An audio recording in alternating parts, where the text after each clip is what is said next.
menjadi orang yang mudah sebar-sebar, karena belum tentu itu berita benar. Kalau nggak ngerti, ayo belajar.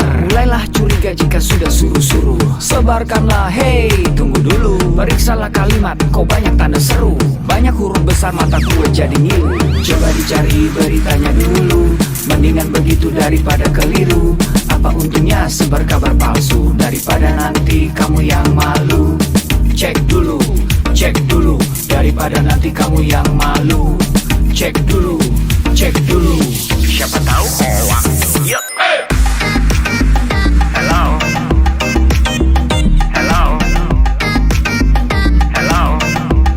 siapa tahu hoax. Yup. Hello,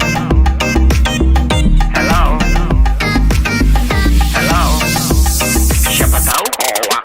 Hoax itu konten yang negatif, tujuannya itu ya provokatif. Paling cocok buat orang yang sensitif. Kalau ke gue ya gak efektif, tapi semua suka yang positif. Misalnya video yang inspiratif, meme yang lucu, itu juga sip. Positif, kreatif, dan produktif. Coba dicari beritanya dulu, mendingan begitu daripada keliru. Apa untungnya sebar kabar palsu, daripada nanti kamu yang malu. Cek dulu, daripada nanti kamu yang malu. Cek dulu, siapa tahu hoax. Yup. Hello,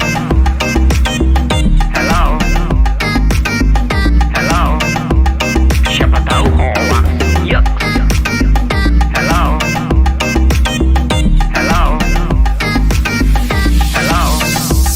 siapa tahu hoax.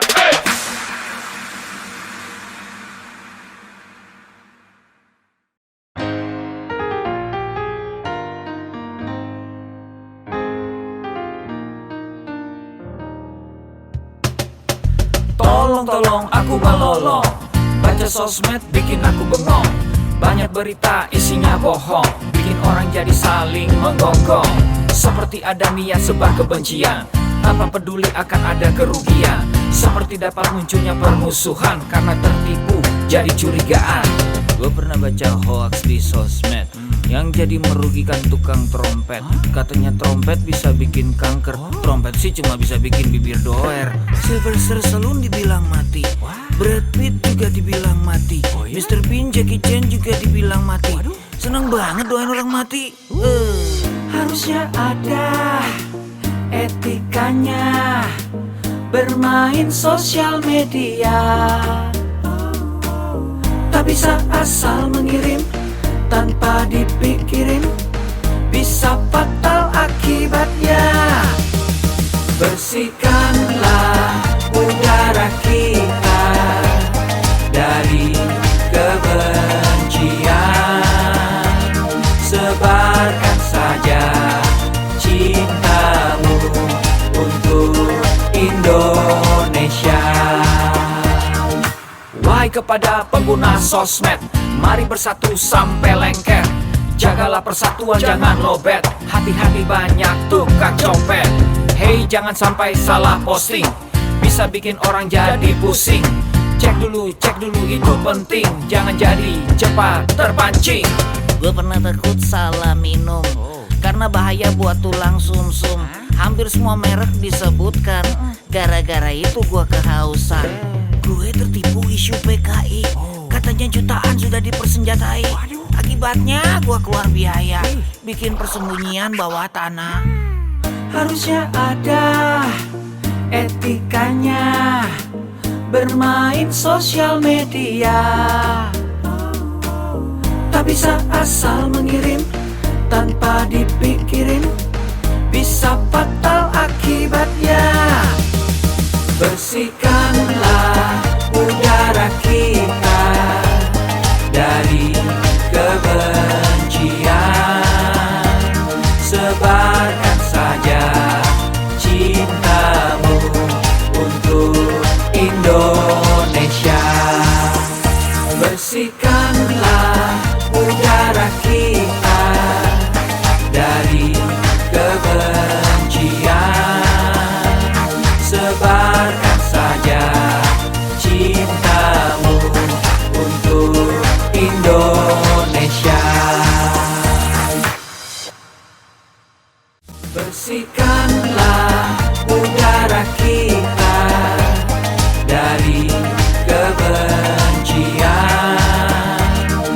Tebarkan saja cintamu untuk Indonesia.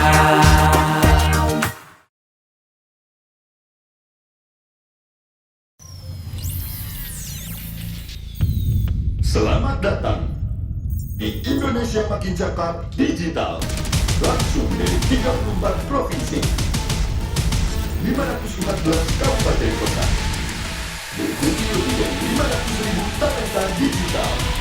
Inilah Indonesia Makin Cakap Digital.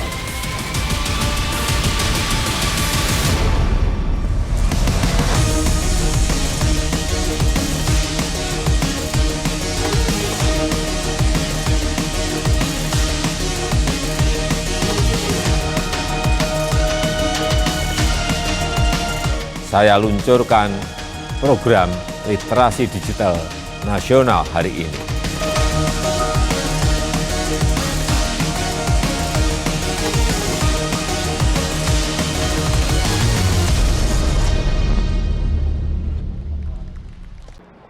Indonesia Makin Cakap Digital, Gerakan Nasional Literasi Digital 2021, saya ucapkan selamat siang untuk Pontianak, Kalimantan Barat.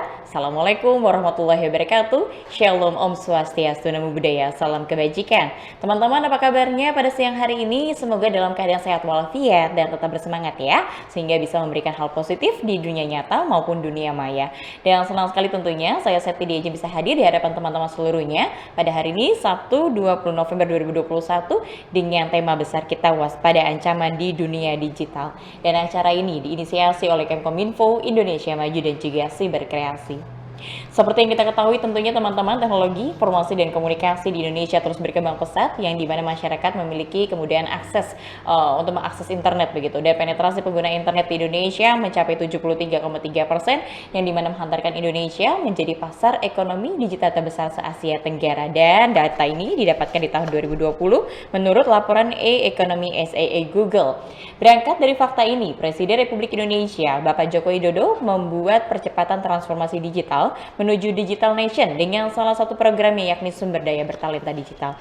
Dan untuk itu teman-teman, Kemkominfo yang menggandeng LDC Berkreasi yang telah membuat roadmap hingga tahun 2024 untuk meningkatkan partisipasi digital masyarakat, mendorong pengembangan ilmu pengetahuan masyarakat di bidang TK dan juga digital, serta mendorong tingkat kecakapan transformasi digital menuju pemanfaatan teknologi baru. Dan di dalam peta jalan ini kita akan berjumpa dengan 4 kerangka untuk menyusun literasi digital ya. Yang pertama kita akan berjumpa dengan digital skill, digital ethics, digital safety, dan juga digital culture.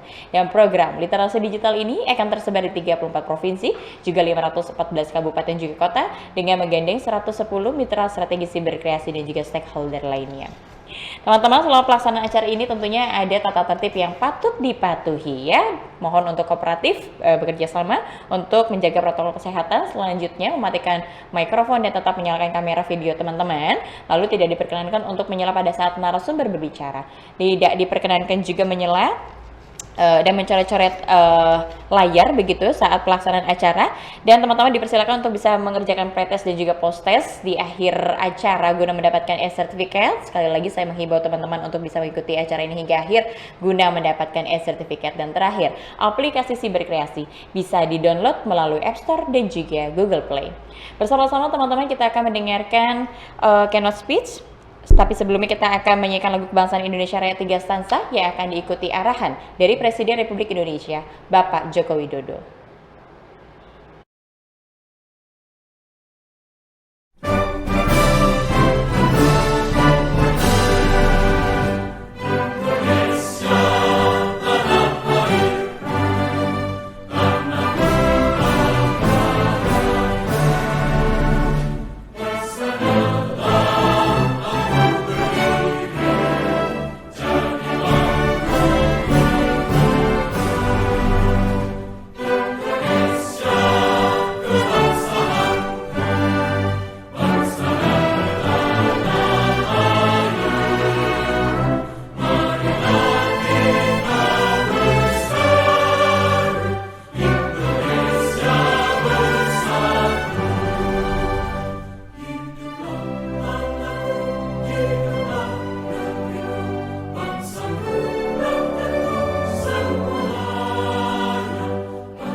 Bismillahirrahmanirrahim. Assalamualaikum warahmatullahi wabarakatuh. Salam sejahtera bagi kita semuanya. Shalom, Om Swastiastu, Namo Buddhaya, salam kebajikan. Yang saya hormati para Menteri Kabinet Indonesia Maju, para Gubernur, Bupati, dan Wali Kota di seluruh tanah air Indonesia, hadirin dan undangan yang berbahagia. Pandemi membuka kesempatan luas bagi kita untuk melakukan transformasi digital secara besar-besaran. Pembangunan infrastruktur digital terus kita percepat. Ekonomi digital, terutama untuk UMKM, terus diperbanyak dan terus ditingkatkan. Pemerintahan digital juga terus diperkuat dan masyarakat disiapkan agar lebih cakap digital. Insya Allah pada akhir tahun 2022, 12.548 desa kelurahan akan terjangkau sinyal 4G. Percepatan 10 tahun lebih maju dari rencana sebelumnya yang selesai pada tahun 2032. Infrastruktur digital tidak berdiri sendiri. Jadi saat jaringan internetnya telah tersedia, harus diikuti kesiapan pengguna internetnya agar manfaat positif internet dapat dioptimalkan untuk membuat masyarakat semakin cerdas dan produktif. Sebaliknya, efek negatifnya harus dapat terus ditekan, terus diminimalkan. Bapak Ibu yang saya hormati, tantangan di ruang digital semakin besar, sangat besar. Konten-konten negatif terus bermunculan. Kejahatan di ruang digital terus meningkat. Hoax, penipuan daring, perjudian, eksploitasi seksual pada anak, perundungan siber, ujaran kebencian, radikalisme berbasis digital perlu terus diwaspadai karena mengancam persatuan dan kesatuan bangsa. Kewajiban kita bersama untuk terus meminimalkan konten negatif, membanjiri ruang digital dengan konten-konten positif, banjiri terus, isi terus dengan konten-konten positif. Kita harus tingkatkan kecakapan digital masyarakat agar mampu menciptakan lebih banyak konten kreatif yang mendidik, yang menyejukkan, yang menyerukan perdamaian. Internet harus mampu meningkatkan produktivitas masyarakat, membuat UMKM naik kelas, perbanyak UMKM onboarding ke platform e-commerce, sehingga internet bisa memberi nilai tambah ekonomi bagi seluruh lapisan masyarakat. Hadirin sekalian, literasi digital adalah kerja besar. Pemerintah tidak bisa bekerja sendirian.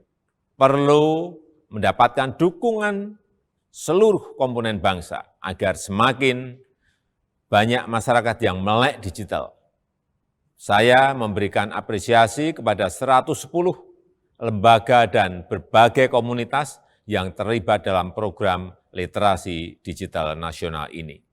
Saya harap gerakan ini menggelinding dan terus membesar, bisa mendorong berbagai inisiatif di tempat lain, melakukan kerja-kerja konkret di tengah masyarakat, agar makin cakap memanfaatkan internet untuk kegiatan edukatif dan produktif.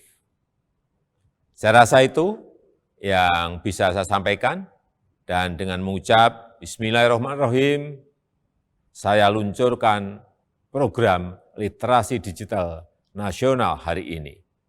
Terima kasih. Wassalamualaikum warahmatullahi wabarakatuh.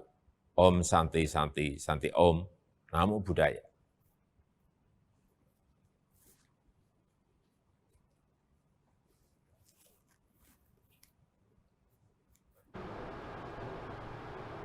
Baik teman-teman, demikianlah kita sudah mendengarkan arahan dari Presiden Republik Indonesia, Bapak Joko Widodo yang sudah meresmikan program literasi digital nasional di Indonesia.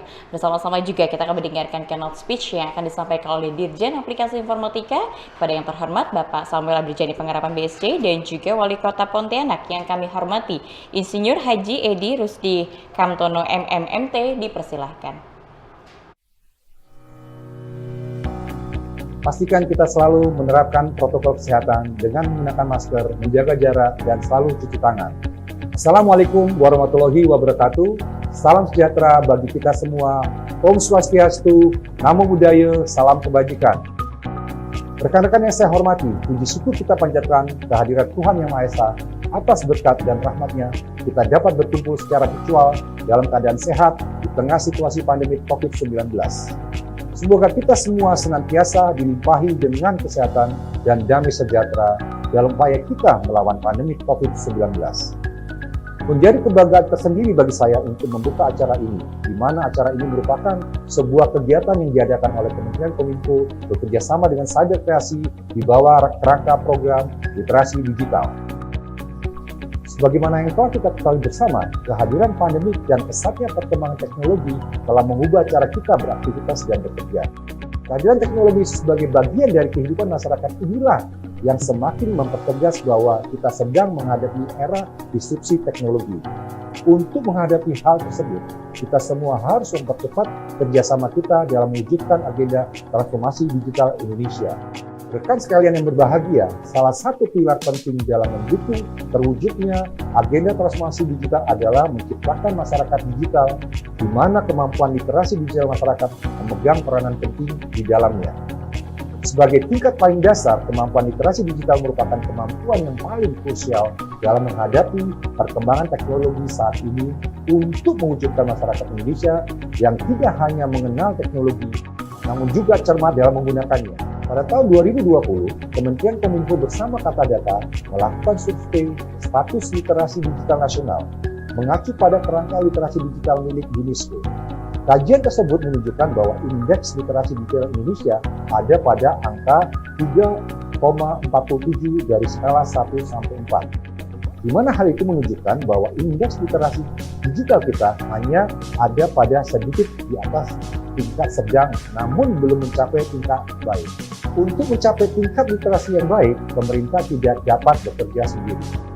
Kementerian Kominfo bersama Cyber Kreasi dan berbagai stakeholder terus berupaya mengadakan berbagai kegiatan untuk meningkatkan kemampuan literasi digital masyarakat Indonesia, dan salah satunya adalah yang sedang rekan-rekan sekalian ikuti sekarang. Rekan-rekan yang saya hormati, dalam menghadapi perkembangan teknologi yang sangat cepat, literasi digital merupakan kunci dan fondasi utama harus kita semua miliki. Pemerintah dalam hal ini, Kementerian Kominfo, bersama dengan Cyber Kreasi berkomitmen akan terus melakukan upaya meningkatkan literasi digital masyarakat lewat berbagai macam inisiatif kegiatan. Adanya berbagai inisiatif kegiatan literasi digital diharapkan dapat memfasilitasi dan semakin mendorong terwujudnya masyarakat digital Indonesia. Keadaan normal yang baru, baik sekarang maupun pasca pandemi, akan mempercepat proses digitalisasi di berbagai lini kehidupan kita. Maka dari itu, kita harus mempersiapkan SDM kita dengan keterampilan digital yang sesuai untuk menghadapi perubahan ini. Akhir kata, mari kita membawa perubahan positif untuk Indonesia yang lebih baik. Kita ciptakan inovasi-inovasi berkualitas dengan mengembangkan talenta dan memaksimalkan potensi masyarakat digital Indonesia. Bersama kita dapat melalui pandemi dengan menjadi lebih baik dari masa sebelumnya. Demikian sambutan yang dapat saya sampaikan. Selamat mengikuti kegiatan, tetap semangat, dan salam literasi digital. Wassalamualaikum warahmatullahi wabarakatuh. Om Santi Santi Santi Om.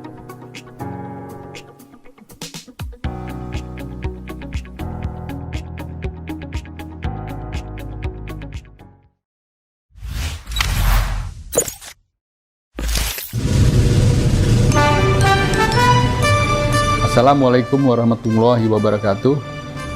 Gerakan Nasional Literasi Digital bertujuan agar masyarakat Indonesia makin cakap dalam memanfaatkan teknologi informasi dan komunikasi serta bijak dalam memilah dan menyebarkan informasi di era digital. Saya Edi Rusdi Kamtono, Wali Kota Pontianak, mengajak kita semua bersama sukseskan kegiatan nasional literasi digital sebagai upaya pemerintah melakukan transformasi pemanfaatan digitalisasi teknologi, informasi, dan komunikasi kepada seluruh masyarakat Indonesia.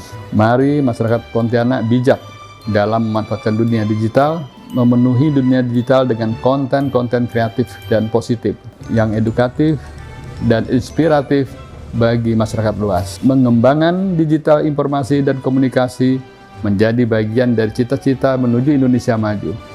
Terima kasih. Assalamualaikum warahmatullahi wabarakatuh.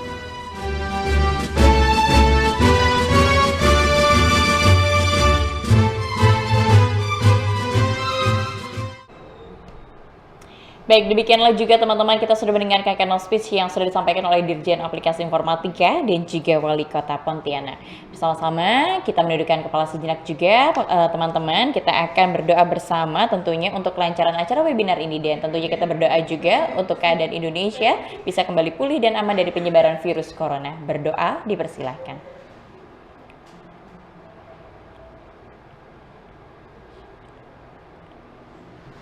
Berdoa selesai teman-teman, terima kasih banyak. Dan teman-teman, untuk teman-teman yang hadir pada hari ini tentunya kami mengapresiasi kehadiran teman-teman di sini dengan memberikan hadiah 1 juta untuk 10 orang terpilih. Caranya mudah sekali teman-teman, cukup mencantumkan pertanyaan paling menarik saja untuk tiap-tiap narasumber yang sudah selesai memberikan presentasinya di kolom chat begitu ya, dengan format yang kami informasikan. Dan jangan lupa juga untuk unggah keseruan acara ini di Instagram feed dengan hashtagnya Makin Cakap Digital, Siberkreasi dan juga Litdikal 2020. Follow serta mention @siberkreasi dan juga @litdik.kalimantan. Teman-teman, kami nantikan pertanyaan paling menarik dan juga unggahan paling bagus juga begitu ya, untuk bisa sekali lagi mendapatkan hadiah berupa e-money ataupun pulsa. Dan kita akan berjumpa dengan seluruh narasumber istimewa. Di siang hari ini kita memiliki 4 narasumber istimewa. Saya turut memperkenalkan yang pertama ada Kak Reza Nangin selaku konten kreator, ada juga Bapak Reza Maulana MKom, dosen UBSI Pontianak dan juga relawan TIK Kalbar, ada juga Kak Cika Audika selaku co-founder dan juga CMO of Bicara Project, dan terakhir di sini ada Bapak Ade Hendini MKom selaku dosen UBSI Pontianak. Berjumpa dengan narsum yang pertama Kak Reza Nangin. Selamat siang Kak Reza. Selamat siang Kak Septi, selamat siang Halo. teman-teman Pontianak dan teman-teman narasumber, ada Kak Reza, Kak Cika, dan juga Kak Ade. Selamat siang semuanya. Bagaimana kabarnya Kak Reza? Kali kesekian kita berjumpa nih. Iya, baik sekali. Dan antusias. Tetap bersemangat ya. Kak Reza, kita kan mau ngobrol-ngobrol soal bijak di kolom komen begitu ya. Saya ingin bertanya dulu, tapi sebelumnya Kak Reza ini pengguna sosial media tuh sejak tahun berapa sih?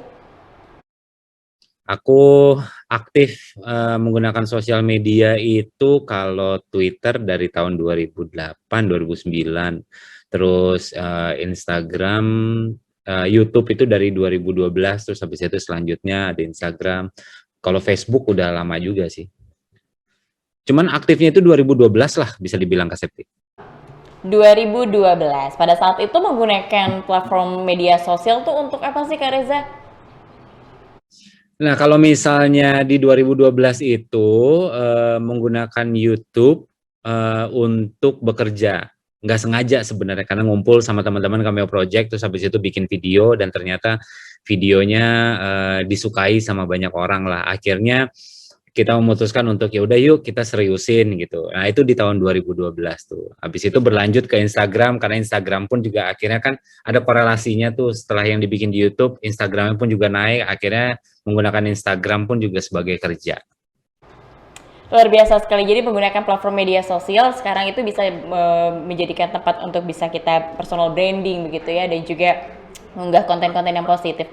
Kak Reza, terkait bijak di kolom komen begitu ya. Nah, Kak Reza ini pernah dapat komentar-komentar negatif nggak sih kolom komentarnya? Pernah. Jadi banyak banget kalau komentar-komentar negatif. Kalau misalnya dari YouTube tuh banyak. Dari 2012 itu ya pasti ada aja lah. Mau sebagus apapun video yang kita bikin, pasti selalu ada aja komentar-komentar yang memang di luar daripada konteks gitu ya. Bikin videonya A, ternyata di komentarnya pun juga jauh banget, bisa ke X gitu komentarnya, dan memang di luar daripada konteks. Instagram pun juga begitu gitu. ada beberapa hal kayak kemarin temen aku terkena masalah lah gitu, dan memang aku ada beberapa program bersama dengan dia. Nah, komentar-komentar negatifnya pun juga sampai akhirnya mampir ke Instagram aku tuh, ngomongin tentang yang di luar konteks juga, pokoknya maki-maki dan segala macem.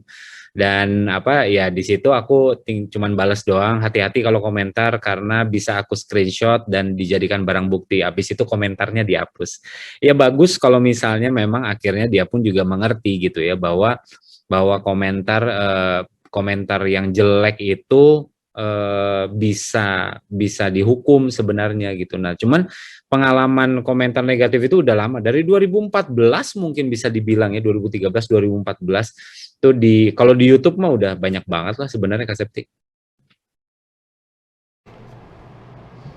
Baik, nah menurut Kak Reza sendiri ini tanggapannya dengan kondisi netizen di Indonesia saat ini seperti apa sih? Karena masih ternilai untuk menjadi netizen yang kurang sopan begitu di Asia ya, kan masuk dengan predikat kelima besar netizen yang kurang sopan. Berarti bisa dikatakan tidak bijak dalam berkomentar, bisa salah satunya seperti itu. Tanggapannya seperti apa Kak Reza? Ya sebenarnya predikat 5 besar itu bingung ya, karena sekalinya masuk 5 besar tapi kenapa predikatnya nggak baik gitu.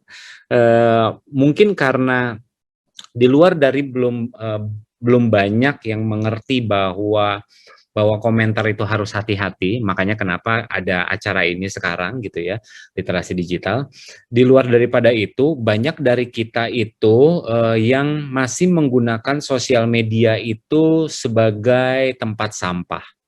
Artinya gini, setiap kita itu kan pasti punya hal yang tidak kita sukai, punya hal yang tidak menyenangkan setiap hari mungkin yang kita alami dari pagi sampai malam. Banyak hal, mau mulai dari barang yang ketinggalan itu pun juga jadi hal yang buat kita stres. Handphone ketinggalan itu stres banget tuh. Atau mungkin dompet ketinggalan. Sampai akhirnya kendaraan kenapa-kenapa pun juga itu menjadi stres tersendiri gitu ya. Tiba-tiba ban bocor gitu kan ya, padahal udah buru-buru, ya itu kan bener-bener bikin stres. Terus habis itu bannya udah ditambel, ketemu ibu-ibu, sen kanan belok kiri, spion kanan taruh di kiri, itu pun juga bisa stres gitu ya. Jadi hal-hal ini, stres-stres ini yang bisa dikatakan sampah gitu ya, sampah kita ini kan harus dikeluarkan ya. Setiap kita pada dasarnya gitu ya, namanya sampah itu harus ditaruh di tempat sampah gitu. Nah, banyak dari kita yang tidak tahu bahwa bagaimana sih caranya untuk membuang sampah-sampah yang ada di dalam kita ini, yang kita konsumsi setiap hari.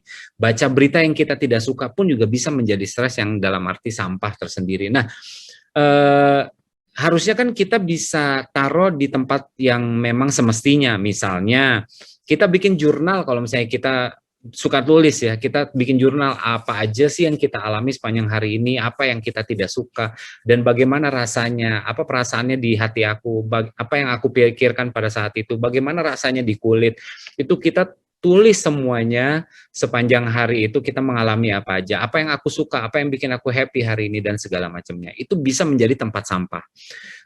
Ataupun juga bikin video pun juga ngomong segala macamnya sampai sedetail mungkin gitu ya. Apa yang kita nggak suka, apa yang kita suka, apa yang bikin happy, apa yang bikin sedih, itu pun juga bisa menjadi tempat sampah. Atau dengerin lagu pun juga sambil menatapi senja misalnya, kayak zaman sekarang kan senja banget gitu ya, sambil menatapi senja, terus habis itu bikin puisi tentang apa yang kita rasakan, apa yang kita nggak suka, apa yang kita suka, bagaimana kita merasakannya, bagaimana ada di pikiran kita, itu pun juga bisa menjadi tempat sampah. Atau anything, it could be anything, bisa olahraga pun juga bisa. Nah, hal-hal ini tidak dilakukan gitu ya. Bahkan yang dilakukan adalah datang ke sosial media orang lain, ngomong semuanya dan menjadikan sosial media orang lain itu menjadi tempat sampah kita. Nah, ini yang terjadi sekarang justru. Jadi karena kita tidak tahu bagaimana kita ngeluarin sampah-sampah kita, akhirnya kita menemukan sosial media orang lain lah, atau bahkan sosial media kita gitu nyampah semuanya di situ. Habis itu ngomongin orang lah, ngomongin ini, ngomongin A, ngomongin B, sampai ngomongin Z gitu, yang banyak menyinggung orang gitu. Nah, hal ini bisa berakibat tidak baik gitu kan. Hal ini bisa berakibat ujungnya kita bisa dipenjara karena ini. Karena udah jelas gitu di Undang-Undang ITE bisa terkena hukuman 4 tahun atau bahkan dengan denda 750 juta. Jadi kalau misalnya kita melakukan hal ini udah jelas hukumannya apa. Dan yang paling sebenarnya yang mengenaskan adalah di sosial media itu kan banyak banget orang yang bermain sosial media dan banyak juga yang menggunakan sosial media mereka itu menjadi tempat makan, ladang makannya mereka gitu. Kan nggak mungkin kita buang sampah di tempat orang lagi makan. Karena itu pun juga pasti kan kita nggak mau. Hal itu pun juga pasti nggak mau terjadi sama kita. Masa iya kita lagi makan terus habis itu ada orang sampah tepat di meja yang kita sedang gunakan waktu makan. Nah, hal-hal inilah yang banyak tidak dimengerti sama teman-teman gitu, netizen-netizen.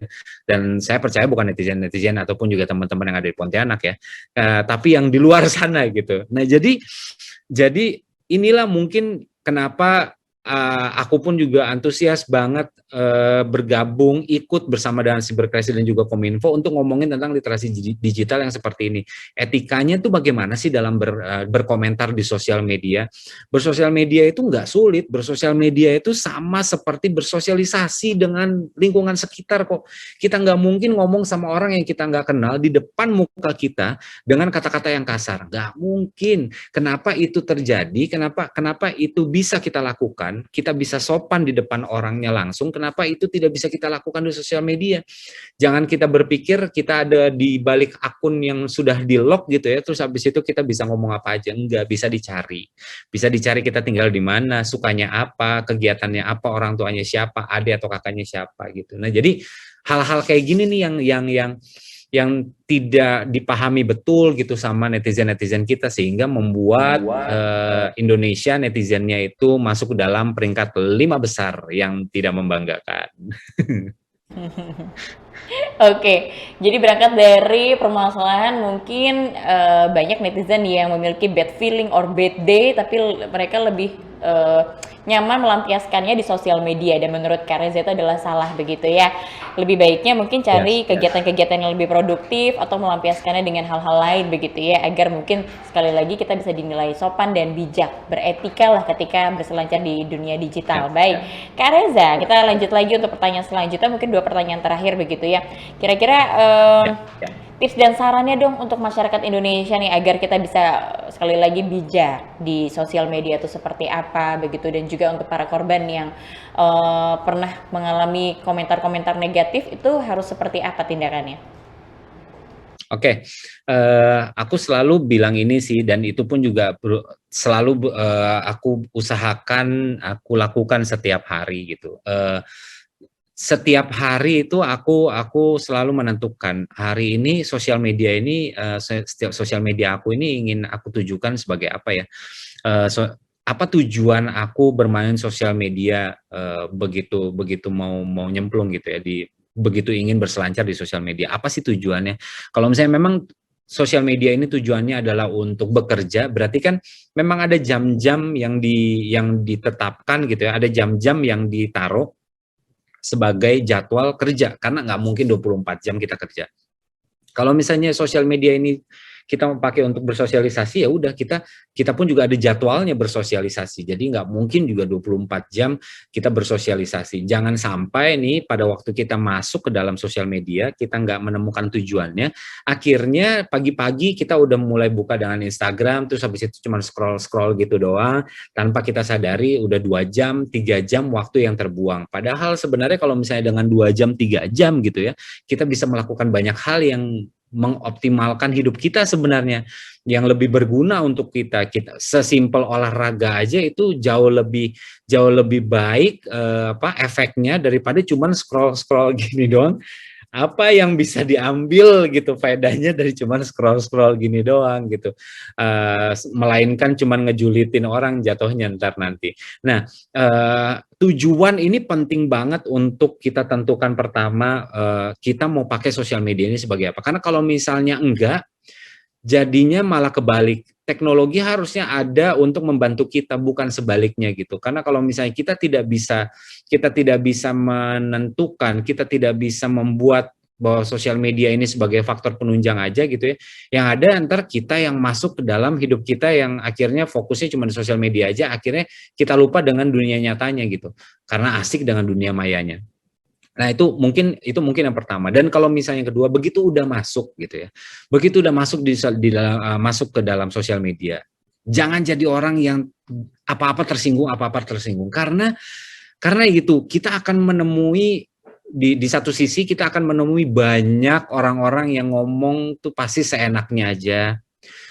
Kita pasti akan banyak menemui orang-orang yang kalau komen itu maaf ya tapi nggak pakai otak misalnya gitu.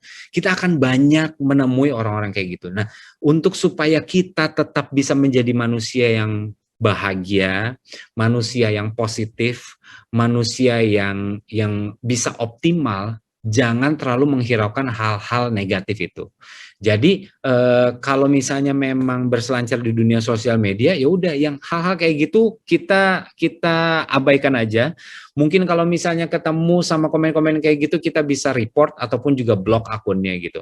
Kalau misalnya memang kita bikin sosial media sebagai kerja, karena kan nggak mungkin ya kita lagi kerja gitu, kita lagi bangun sosial medianya, Instagram misalnya untuk kerja, terus habis itu gara-gara satu komen kita tutup Instagramnya, kan kayaknya nggak wise gitu. Tapi ya kita bisa report, kita bisa block si akun itu waktu mereka kasih komen-komen negatif. Jadi pada dasarnya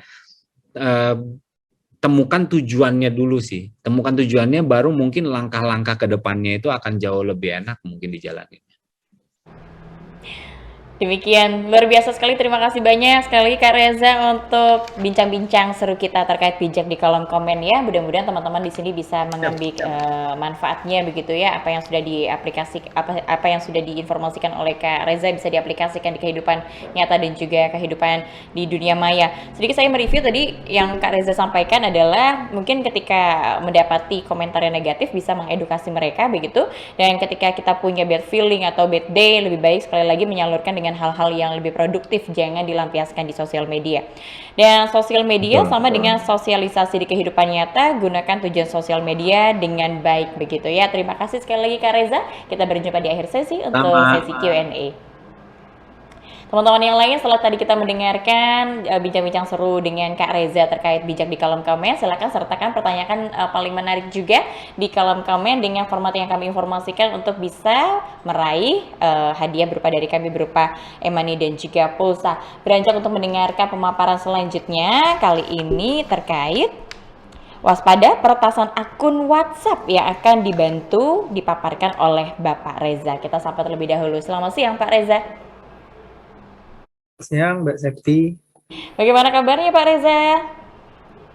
Alhamdulillah baik. Oke, hari ini saya memiliki dua narsum bernama sama ya. Kali ini dengan Pak Reza, kalau tadi bersama dengan Kak Reza. Baik, Pak Reza juga diharapkan untuk bisa memberikan presentasi yang sangat bermanfaat untuk teman-teman semuanya begitu ya, terkait sekali lagi waspada peretasan akun WhatsApp. Waktu untuk presentasi saya persilahkan ya Pak ya. Baik, terima kasih Mbak Septi. Izin share screen dulu ya. Silakan. Apakah sudah tampil Mbak? Sudah nampak Pak Reza, dipersilakan.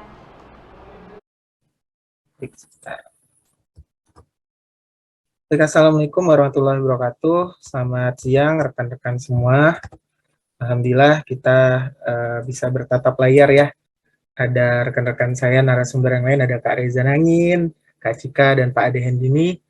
Terima kasih juga kepada Cyber Kreasi, kemudian Kominfo, serta kampus saya tercinta, Universitas BSI, Kampus Kota Pontianak. Perkenalkan, nama saya Reza Maulana, saya adalah salah satu dosen di kampus Universitas BSI. Nah, adapun materi yang akan saya bahas yaitu mengenai waspada peretasan akun WhatsApp ya.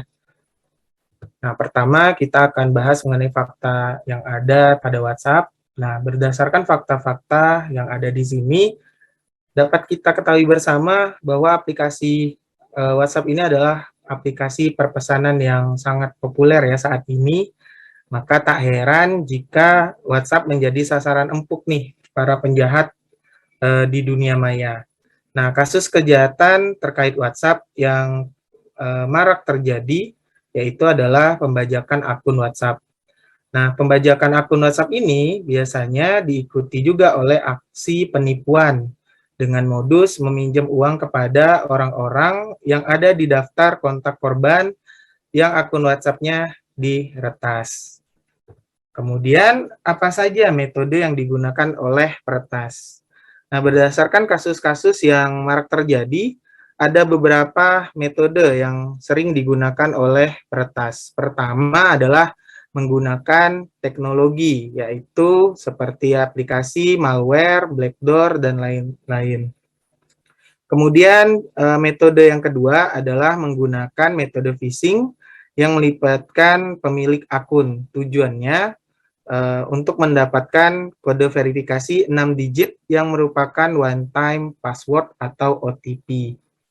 Kemudian kenapa sih OTP ini sangat dibutuhkan oleh para peretas? Karena ketika kita mengganti perangkat di WhatsApp, kemudian pengguna kita harus melakukan konfirmasi kepada WhatsApp bahwa nomor telepon kita itu akan ditautkan dengan perangkat yang baru. Nah, proses ini dilakukan melalui kode verifikasi OTP. Nah, inilah yang menjadi titik lemah ya, yang dimanfaatkan oleh peretas jika pengguna ataupun korban mengirimkan kode verifikasi atau OTP tersebut, maka dengan sekejap saja akun WhatsApp kita akan diretas dan diambil alih oleh peretas tersebut. Nah, untuk membuat calon korban ini mau menyerahkan kode OTP-nya, pelaku ataupun peretas ini akan menggunakan berbagai teknik. Salah satunya adalah rekayasa sosial. Nah, modusnya apa saja yang sering dilakukan oleh para peretas ini? Yang pertama adalah modus menjadi kasir minimarket. Yang pertama, modus ini peretas akan mengirimkan biasanya pesan berupa WhatsApp ya, untuk kita mengirimkan balik kode OTP yang masuk ke SMS kita dengan menyatakan bahwa dia berperan sebagai kasir minimarket, bahkan foto profilnya itu menggunakan foto profil salah satu ataupun karyawan dari minimarket tersebut. Dengan modusnya yaitu tadi melakukan salah kirim voucher ataupun pulsa dan meminta kita untuk mengirimkan kembali kode OTP yang dikirimkan. Nah, kalau kita melakukannya, maka otomatis akun kita akan diambil alih oleh si peretas. Nah, modus yang kedua itu adalah modus call forwarding. Nah, untuk menggunakan modus ini, si peretas ini harus mengaktifkan fitur call forwarding pada ponsel korbannya. Caranya yaitu melakukan rekayasa sosial juga agar calon korban mengetik kode MMI, yaitu dengan format kodenya bintang 2 kali 21 bintang nomor tujuan tagar.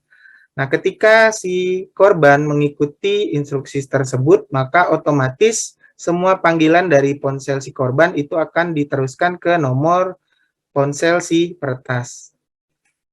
Nah, si peretas sendiri pada saat melakukan aksinya ini sudah siap-siap memasang aplikasi WhatsApp dan menunggu kode OTP yang sudah diteruskan oleh korban. Nah, si korban sendiri itu tanpa sadar telah melakukan proses OTP call me yang tersedia dari WhatsApp yang akan diteruskan ke nomor si peretas. Nah, untuk dampak dari modus ini sangat serius ya, karena saat ini kita ketahui SMS dan panggilan telepon itu digunakan untuk autentifikasi transaksi digital. Jadi kita juga harus waspada. Kemudian modus yang ketiga adalah modus transfer file. Nah, modus ini dilakukan para peretas untuk mengambil akun WhatsApp dengan cara mengirim file malware ya ke nomor si korbannya. Kalau si korbannya ini mengklik link tersebut, maka otomatis aplikasi malware-nya akan terinstall di perangkat si korban dan akun tersebut akan diambil alih juga dengan mudah oleh si peretas. Nah, caranya untuk mengamankannya kita matikan fitur auto download ya di WhatsApp kita. Kemudian bagaimana cara mengamankan akun kita? Yang pertama kita bisa lakukan adalah perkuat password kita dengan kombinasi huruf, angka, simbol, serta harus unik dan mudah diingat. Kemudian aktifkan 2 faktor verification atau menggunakan PIN dan kode verifikasi, serta hati-hati kalau ada kiriman file yang tidak jelas, jangan kita langsung klik ataupun sebarkan. Nah, ketiga cara ini juga bisa kita gunakan untuk mengamankan akun media sosial kita yang lain. Kemudian jangan meminjamkan gawai ataupun perangkat ke orang yang tidak kita kenal. Ya, takutnya nanti dipasang aplikasi malware dan lain sebagainya. Kemudian WhatsApp web itu kalau bisa jangan kita gunakan di komputer umum ataupun komputer orang lain. Jika terpaksa, maka kita harus ingat untuk melakukan logout. Jangan kita biarkan WhatsApp web kita aktif di komputer tersebut. Kemudian yang terakhir, OTP itu jangan diberikan kepada siapapun dan pihak manapun.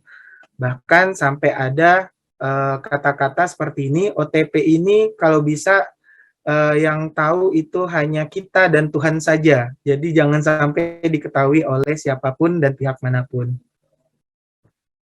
Nah, kemudian muncul pertanyaan, jika terlanjur diretas, pemulihannya bagaimana? Nah, ini ada 3 cara yang bisa kita gunakan.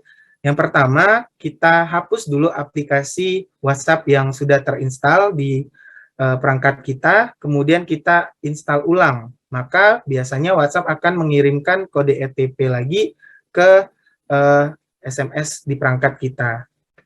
Kemudian kita bisa juga melakukan nonaktifkan akun dengan cara mengirim pengajuan via email ke WhatsApp, yaitu melalui format seperti ini ya. Subjeknya tujuannya ke support@whatsapp.com, kemudian pesannya kira-kira ya seperti ini.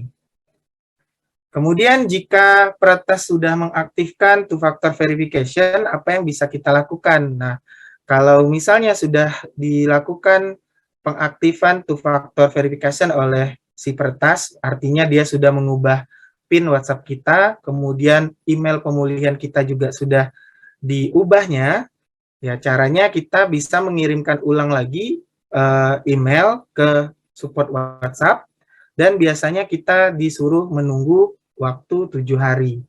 Setelah itu kita akan bisa melakukan proses login ulang dan akan mendapatkan kode OTP yang baru.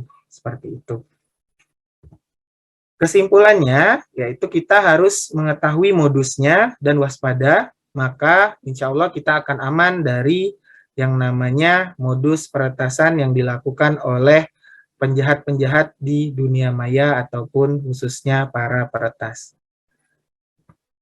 Demikian pemaparan dari saya. Terima kasih. Saya kembalikan lagi ke moderator, kepada Mbak Septi. Terima kasih. Terima kasih banyak Pak Reza yang sudah berkenan tadi memaparkan terkait waspada peretasan akun WhatsApp begitu ya. Banyak sekali tadi metode peretasan, diantaranya teknologi dan juga phishing dan rekayasa sosial ya. Dan juga ada modus-modus lainnya. Terima kasih sekali lagi, kita berjumpa di akhir sesi Pak Reza, dan kita beranjak lagi untuk mendengarkan materi selanjutnya terkait menjadi masyarakat yang pintar digital yang akan dibantu dipaparkan oleh Kak Cika. Kita sapa terlebih dahulu. Selamat siang menjelang sore Kak Cika. Selamat siang menjelang sore Mbak Septi. Kak Cika, bagaimana kabarnya?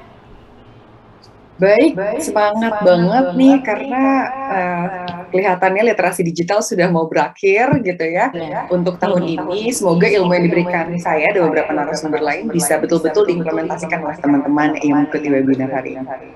Amin, amin ya robbal alamin. Tentunya kita sangat menanti sekali pemaparan yang akan berarti untuk kawan-kawan seluruhnya dari Pontianak. Kak Cika, menjadi masyarakat yang pintar digital. Waktu untuk presentasi saya persilakan.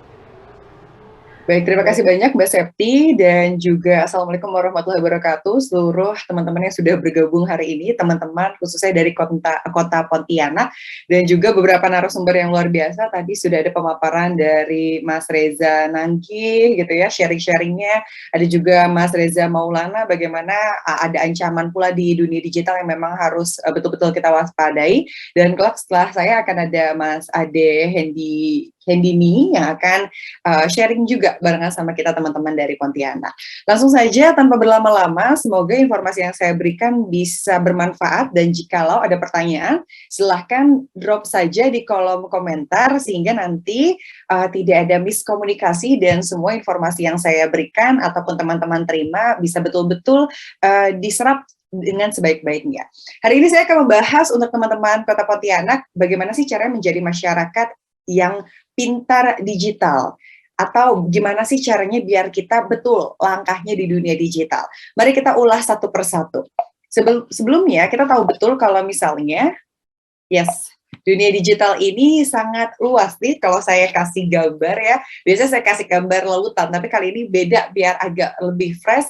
Gambarnya seperti sebuah hutan yang sangat belantara, yang sangat penuh akan pepohonan, yang dimana kita tahu kalau misalnya nih tiba-tiba kita pengen jalan-jalan ke hutan yang luar biasa padat, luar biasa sangat dalam dan juga jarang dijamah, maka ada beberapa hal yang harus kita perhatikan. Entah kita harus perhatikan apakah kita siap ya untuk masuk ke sana, ataukah apakah di sana akan ada ancaman-ancaman lain ya. Tapi saya yakin betul gitu ya, akan banyak sesuatu yang baru juga yang saya dapatkan di sana. Itulah persis seperti dunia digital. Ketika kita semakin dalam memasuki dunia digital, semakin banyak keanekaragaman yang nggak pernah kita bayangkan, banyak manfaat, banyak keuntungan, serta kesempatan di dunia digital. Tapi permasalahannya, apakah kita sudah tahu ada beberapa ancaman di sana yang harus kita waspadai dan harus kita hadapi? Karena pada dasarnya ketika kita mau masuk ke dunia digital, kita perlu skill, kita perlu kemampuan, kita harus tahu apa yang kita miliki. Sehingga ketika kita masuk, kita nggak terbawa sama arus dunia digital. Kita nggak kena tuh yang namanya penipuan, kita nggak kena tuh yang namanya konten-konten pornografi, konten-konten ilegal, ataupun kita nggak terbawa berita hoax. Itulah barrier yang harus kita jaga, sebagian kecil sebetulnya tadi saya sebutkan, karena pada dasarnya dunia digital seperti dua mata pisau, ada sisi positif, ada sisi negatifnya. Sehingga teman-teman yang bergabung di sini saya rasa sedang bersiap dan juga untuk melihat ke depannya lebih jauh apa yang harus saya lakukan, apa yang harus saya lihat dari dunia digital ini.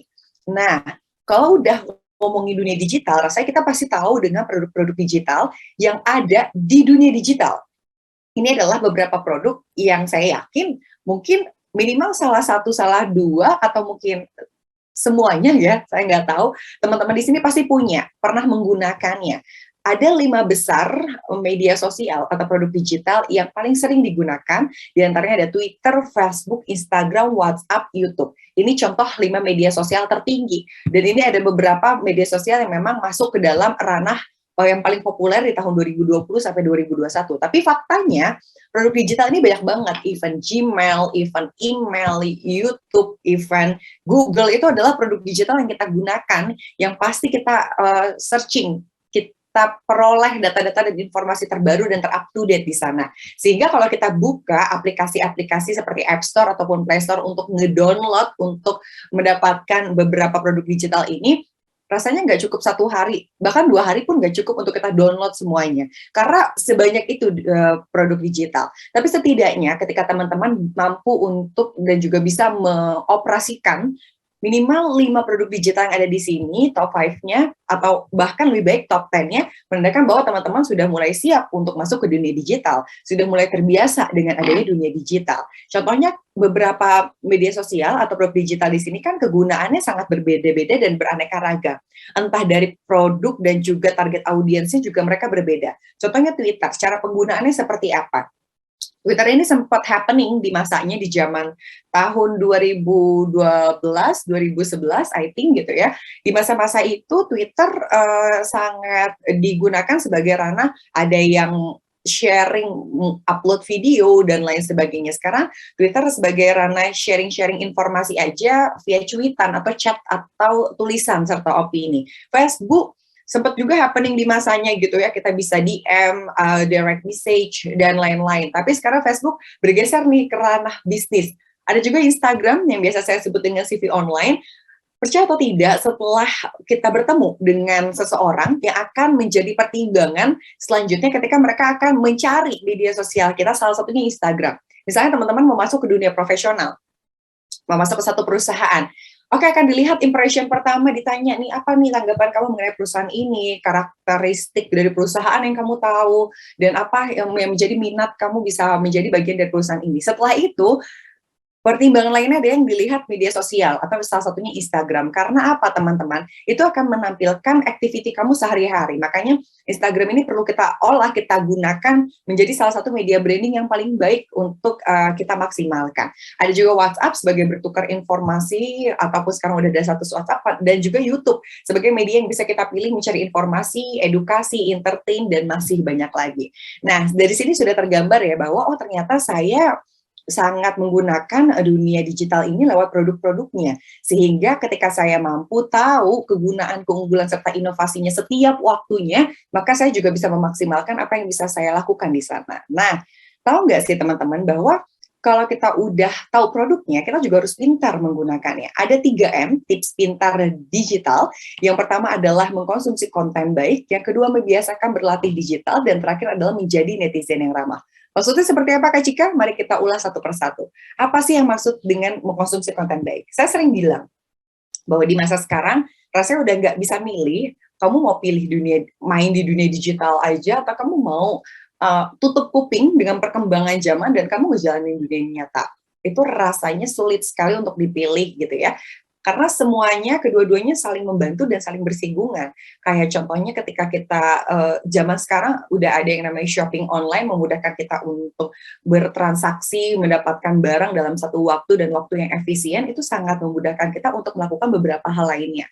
Nah, berarti kedua-duanya antara dunia digital dan dunia nyata ini sama, relate. Aku bisa formulasikan bahwa mengkonsumsi konten baik itu layaknya seperti ini teman-teman. Ketika di dunia nyata, kita membiasakan lifestyle yang bagus. Bangun tidur pagi hari, olahraga teratur, makan makanan sehat gitu ya contohnya, itu akan membuat pola tubuh kita menjadi pola yang baik, membuat impact di tubuh kita menjadi lebih sehat, lebih segar, lebih fresh, moodnya lebih oke. Setelah itu terjalin terus-menerus, yang akan terinfluence minimal orang terdekat kita, minimal pacar, suami, istri gitu kan, atau minimal ayah, ibu, adik, kakak yang paling dekat lingkungannya di antara kita ya, ngelihat ada jus mangga di meja makan, jus mangga punya kamu, minimal mereka ikut deh, minimal mereka pengen deh, akhirnya akan terbawa good vibes seperti itu. Nanti lama-kelamaan akan ada efek domino tuh. Nah ini persis banget kayak mengkonsumsi konten baik. Kalau tiap pagi kita bangun ngelihat postingan-postingan yang positif, kita cari motivasi yang bikin kita semangat di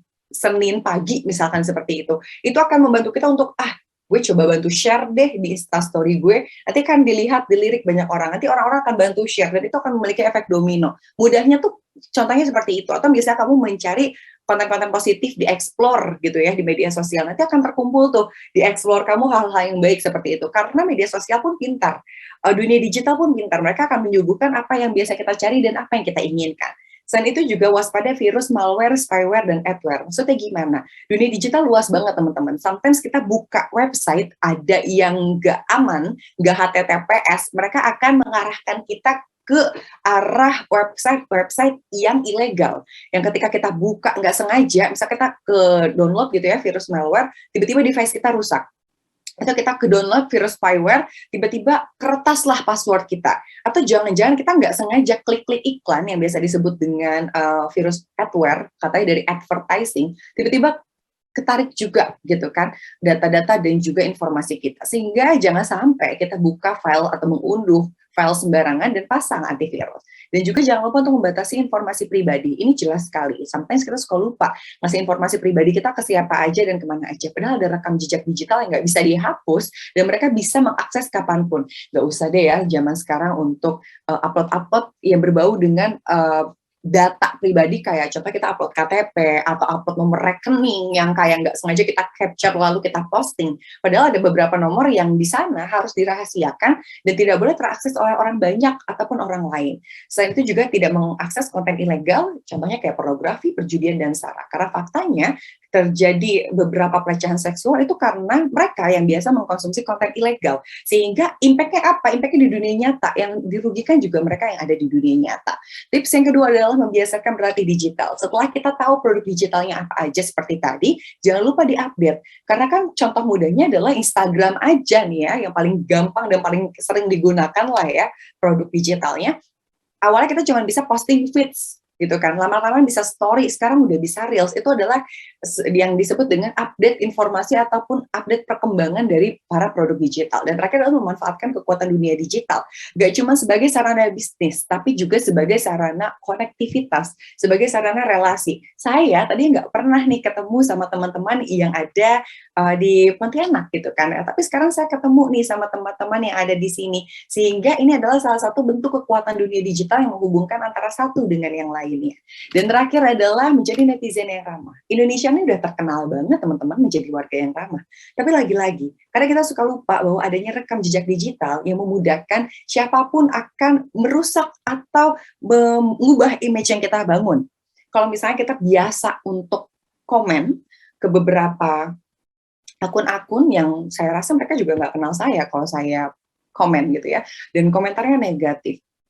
Percaya atau tidak, bahwasanya itu akan memiliki impact terhadap diri kita. Ya, mudahnya ketika kamu ketemu orang baru dan kamu ingin memiliki image yang baik, jangan-jangan orang baru tersebut tidak pernah lihat komentar kamu. Atau jangan-jangan bahkan komentar kamu dijadikan salah satu bukti yang dinaikkan ke kasus hukum, karena kamu sudah membuat entah pencemaran nama baik, entah komen yang mengandung ancaman. Dan memang sebetulnya di dunia digital ini kita dilindungi dengan UU ITE yang memang nggak boleh sembarangan kita main komen aja. Sehingga jadilah netizen yang berlaku sopan dan santun.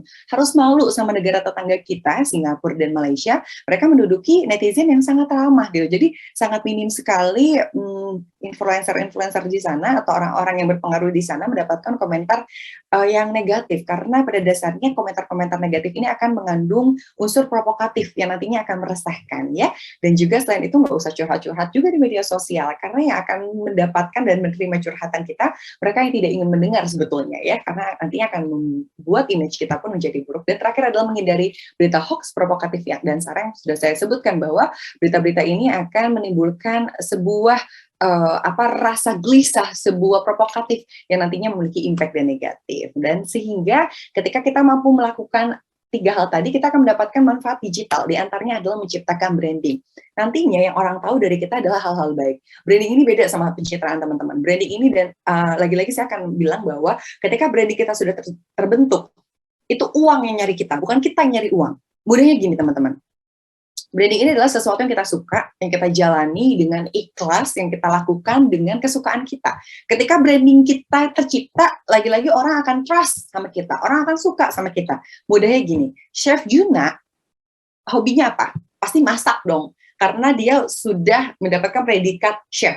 Tapi Chef Juna ini tidak akan dikenal sebegitu besar ketika dia tidak menulis atau tidak membiasakan brandingnya dilanjutkan di media sosial. Di media sosial Chef Juna biasanya posting nih kegiatan-kegiatan chefnya, kegiatan-kegiatan memasaknya, sehingga orang udah trust sama Chef Juna, oh jago masak, pintar masak, sehingga lama-kelamaan yang suka sama masak, yang suka sama personality-nya Chef Juna akan menjadi followers barunya. Lama-kelamaan makin banyak followersnya, dan sehingga salah satu followersnya akan mengajak Chef Juna kerjasama. Itulah yang disebut dengan ketika branding sudah tercipta, orang udah trust, maka uang yang nyari kita. Brand nih yang nempel sama Chef Juna, karena memang konsistensinya ada. Brandingnya tercipta, dan juga image-image buruknya pun tidak dapat dilihat, karena bukan seseorang yang sering melakukan sebuah provokatif atau komentar-komentar negatif, dan itu akan berpengaruh sekali terhadap kehidupan kita yang akan berjalan nantinya. Nah, sudah dapat ya sekarang apa saja yang harus dilakukan dan manfaatnya. Terakhir saya akan suntikan motivasi yang bisa membangun teman-teman, di mana ini adalah kata George Bernard Shaw, kalau bahwa hidup itu bukan soal menemukan diri Anda sendiri, tapi hidup itu membuat diri Anda sendiri. Kita suka lupa bahwa kita terus menunggu apa yang akan terjadi di dalam diri kita. berjalan aja semuanya. Padahal kita bisa meng-create ourselves, apa yang kita mau, apa yang kita buat, apa yang kita lakukan di dunia digital. Sehingga nantinya nggak usah nunggu-nunggu lagi impact besar dan kebaikan apa yang akan kita dapatkan, salah satunya di dunia digital. Sekian dari saya, Wabillahi taufiq wal hidayah. Wassalamualaikum warahmatullahi wabarakatuh. Saya kembalikan kepada moderator. Terima kasih banyak Kak Cika yang sudah bantu memaparkan tadi menjadi masyarakat yang pintar digital begitu ya. Banyak sekali yang sudah disampaikan oleh Kak Cika terkait tips pintar digital, mengkonsumsi konten yang baik, membiasakan berlatih digital, menjadi netizen yang ramah, dan manfaat digitalisasi diantaranya menciptakan branding, memperluas koneksi, dan juga memperkuat bisnis. Terima kasih sekali lagi Kak Cika, kita akan berjumpa di akhir sesi untuk sesi Q&A. Teman-teman yang lain kami nantikan pertanyaan paling menarik juga untuk seluruh narasumber yang sudah selesai memberikan presentasinya di kolom chat dengan format yang kami informasikan begitu ya. Dan jangan lupa juga untuk unggah keseruan acara ini di Instagram feed dengan hashtag Makin Cakap Digital, Siberkreasi dan juga Lidikal 2020. Follow serta mention @siberkreasi dan juga @litik.kalimantan. Baik, kita akan mendengarkan materi terakhir yang tidak kalah seru kali ini terkait cloud computing yang akan dibantu dipaparkan oleh Bapak Ade. Kita sapa terlebih dahulu. Selamat siang menjelang sore Pak Ade. Selamat siang Kak Siti. Bagaimana kabarnya Pak Ade? Alhamdulillah baik, sehat-sehat. Baik, di tengah kesibukannya berkenan untuk bisa menyampaikan materi yang bermanfaat Pak Ade, dan waktu untuk presentasi saya persilakan. Baik, terima kasih Kak Siti. Izinkan saya untuk share.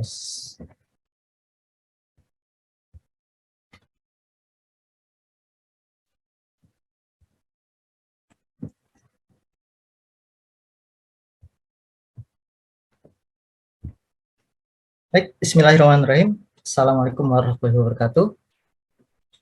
Perkenalkan, saya Ade Henini, MKOM. Saya salah satu dosen di Universitas Bina Sarana Informatika Pontianak. Ya, saya juga rekan kerja dari Kak Reza Maulana ya. Nah, jadi untuk hari ini materi yang akan saya bawakan yaitu mengenai cloud computing. Apa itu cloud computing? Nah, tadi Kak Cika mungkin telah menerangkan bahwa dunia digital ini luas gitu, seperti pohon dari banyak. Gitu. Nah, mungkin yang kita ketahui cuma beberapa pohon ya, mungkin hanya pohon pinus, pohon cemara gitu. Padahal di dunia digital di hutan itu banyak sekali pohon-pohon. Nah, mungkin salah satunya kita akan bahas juga mengenai cloud computing. Apa itu cloud computing? Gitu. Nah, cloud computing ini sendiri adalah merupakan sistem yang berbasis cloud atau penyimpanan awan ya, di mana kita sebagai pengguna melakukan pengolahan data atau komputasi ini melalui akses internet. Nah, di sini ada kata-kata penyimpanan awan, bukan berarti file-file ini disimpan di awan, enggak ya. Tapi dia ada servernya atau ada komputernya yang tempat media atau data kita itu disimpan. Nah, itu pengertian dasar mengenai cloud computing. Nah, pengertian yang lain juga, cloud computing ini ada suatu metode ya.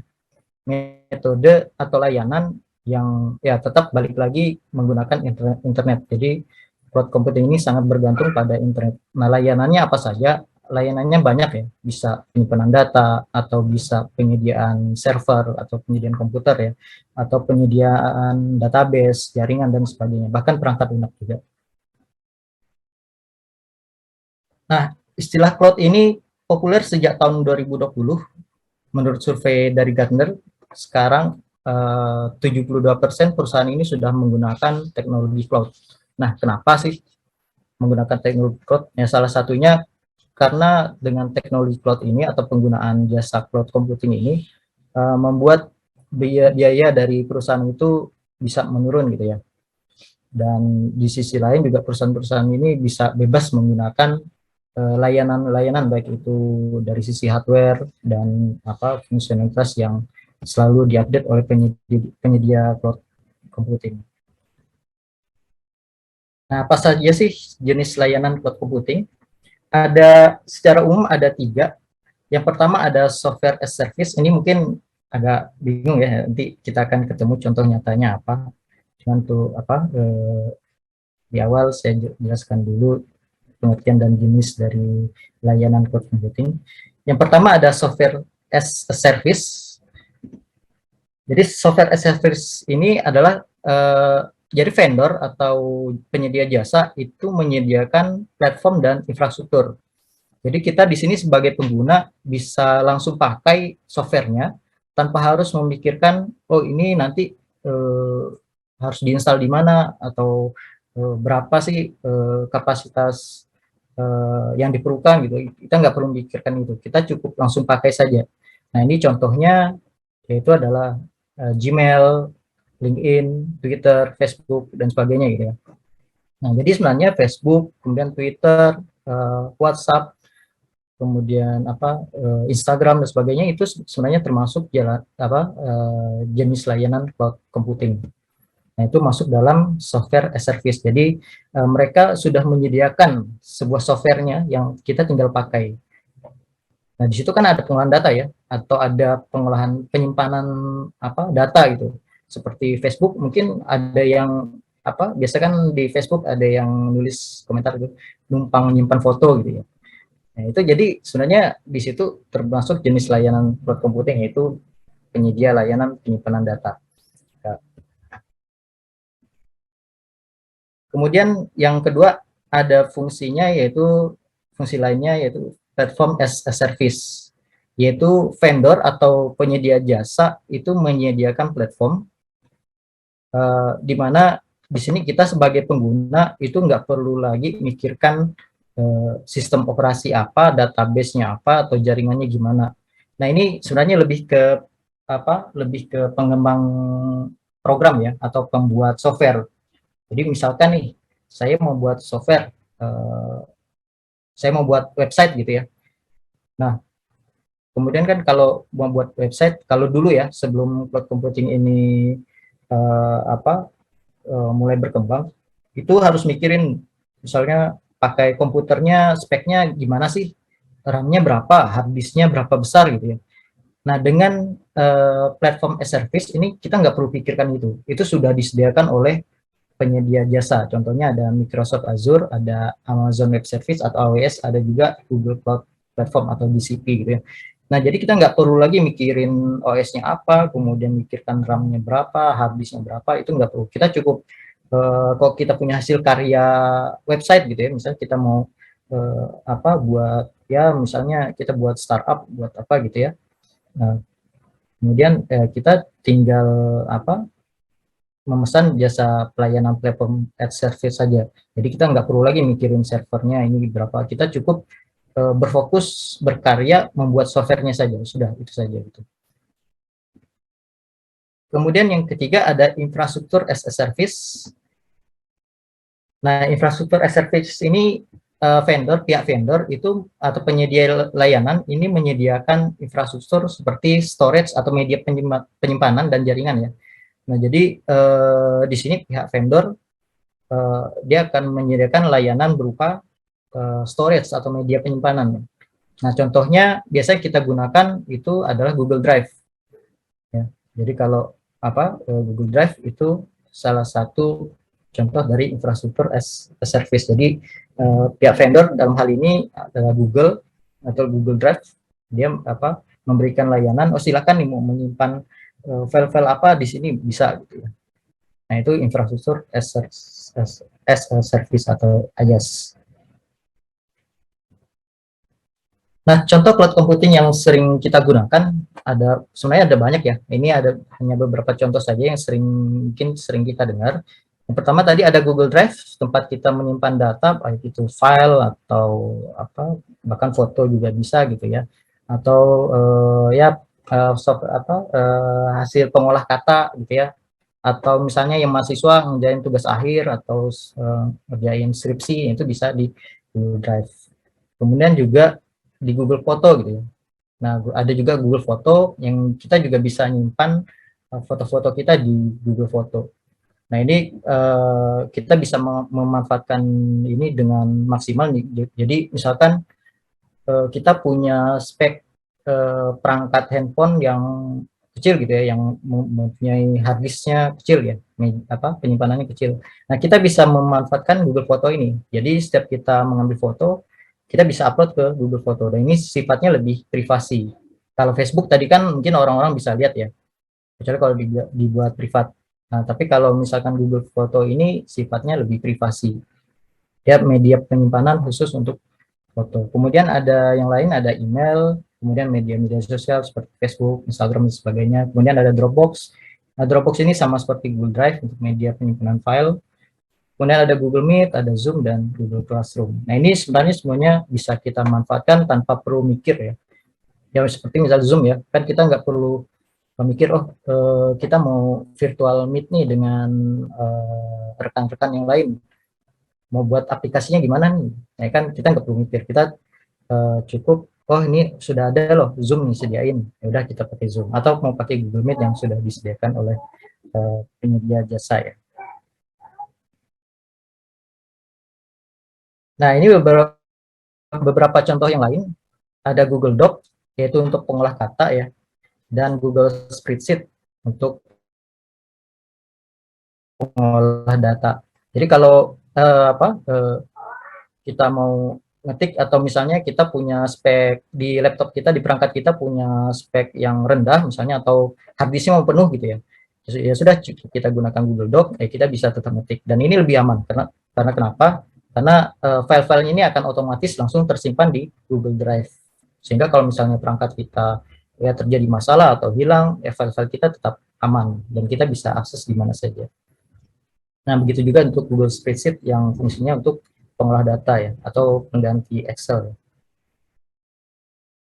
Nah, kelebihan dari cloud computing, apa sih kelebihannya gitu ya? Ada beberapa kelebihannya. Yang pertama, yang tadi sudah saya jelaskan, yaitu datanya tersimpan secara terpusat. Ya, contoh tadi Google Drive misalkan. Kita buat skripsi nih, atau buat tugas akhir. Nah, kalau misalnya biasanya kita buat tugas akhir pakai pengolah kata yang terinstal di lokal perangkat kita kan, kalau misalnya rusak, ya udah gitu kan, habis gitu. Nah, kalau kita menggunakan cloud computing, itu hal ini akan bisa dihindari ya. Kenapa? Karena file tadi sudah tersimpan secara terpusat dan kita bisa akses di mana saja dan kapan saja. Ya. Kemudian kelebihan kedua adalah fleksibilitasnya tadi ya. Jadi karena filenya tadi tersimpan secara terpusat, gitu, jadi kita bisa akses di mana saja dan kapan saja gitu, dan pakai perangkat apa saja gitu. Jadi nggak perlu khawatir, minta file ini harus bawa hard disk atau harus bawa flash disk gitu ya, simpan di filenya di dalam flash disk. Nah, kalau sekarang sudah ada layanan cloud computing, itu udah nggak perlu lagi, kita cukup simpan saja di layanan cloud computing. Kemudian yang ketiga ada skalabilitas. Nah, maksudnya gimana skalabilitas? Maksudnya gini ya, jadi kalau biasanya ini akan dirasa dampaknya bagi developer atau pengembang software ya. Jadi kalau misalkan saya nih membuat sebuah website gitu ya, kalau dulu itu kan harus para developer itu seperti jadi ahli nujum gitu ya. Jadi dia memperkirakan spek komputer yang mau dipakai apa, misalnya RAM-nya 12 GB, hard disk-nya 5 tera misalkan ya.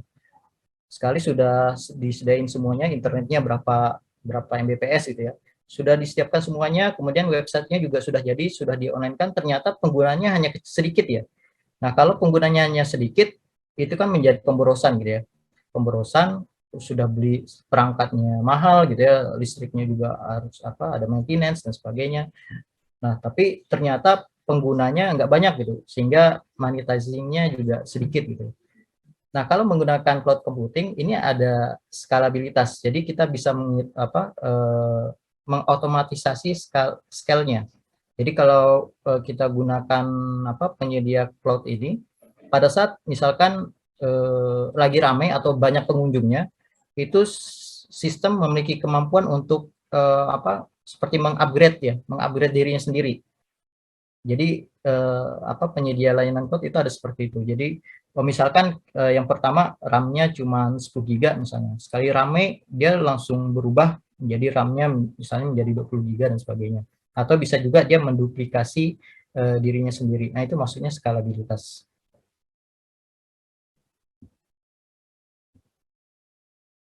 Kemudian yang kedua adalah hemat biaya. Ya tentu ya, kalau misalkan kalau kita bicara masalah lisensi misalnya, misalkan Office ya, Nah, Office itu kan sebenarnya berbayar ya kan. Apalagi kalau buat perusahaan-perusahaan tentunya eh, kalau perangkat-perangkatnya berbayar, tentu ini akan banyak cost-nya ya. Nah, tapi kalau seperti tadi menggunakan Google Docs atau menggunakan Google Spreadsheet, tentu tidak akan ada biaya ya. Biayanya sangat minim, hanya biaya internet saja. Ya, dan biaya install Chrome atau install browser ya berapa ya gitu ya. Ya, jadi dengan menggunakan teknologi cloud computing ini bisa menghemat biaya. Kemudian yang terakhir bisa memungkinkan kita untuk kolaborasi. Jadi kalau misalkan dulu ya mungkin sekarang sudah pernah ngalamin ya. Misalnya kita ngetik kemudian atau ada misalnya ada seorang akuntan gitu ya, seorang keuangan gitu ya, dia buat laporan keuangan pakai pengolah data gitu ya, dibuat kemudian sudah jadi, kemudian diserahin ke atasan ya kan.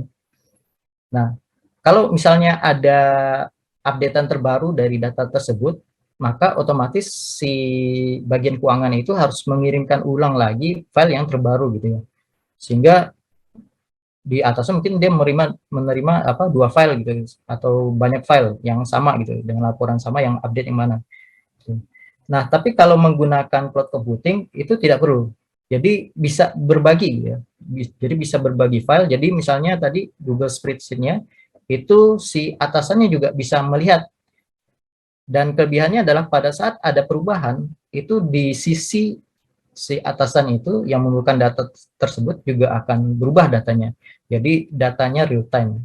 Nah, itu kelebihan dari cloud computing gitu ya. Nah, selain kelebihan, tentunya cloud computing ini juga punya kelemahan ya. Nah, di antaranya yang pertama ada isu teknis atau downtime. Ini dari sisi penyedia layanan yaitu mungkin dulu beberapa waktu yang lalu kita sempat Facebook nggak bisa diakses gitu ya. Nah, itu terjadi isu teknis atau downtime. Tapi saya yakin dari sisi vendor pasti mereka juga berupaya bagaimana supaya hal-hal ini bisa dihindari gitu ya. Kemudian yang kedua ya ancaman keamanan ya. Nah, karena ini sifatnya sebenarnya publik ya. Ya seperti misalnya kita menyimpan Google Doc ya, kita harus berhati-hati bagaimana supaya akun kita yaitu akun Gmail itu jangan sampai bocor gitu kan. Nah, sebenarnya ancaman keamanan di sini ada dua sisi ya. Yang pertama dari sisi penyedia jasa itu sendiri,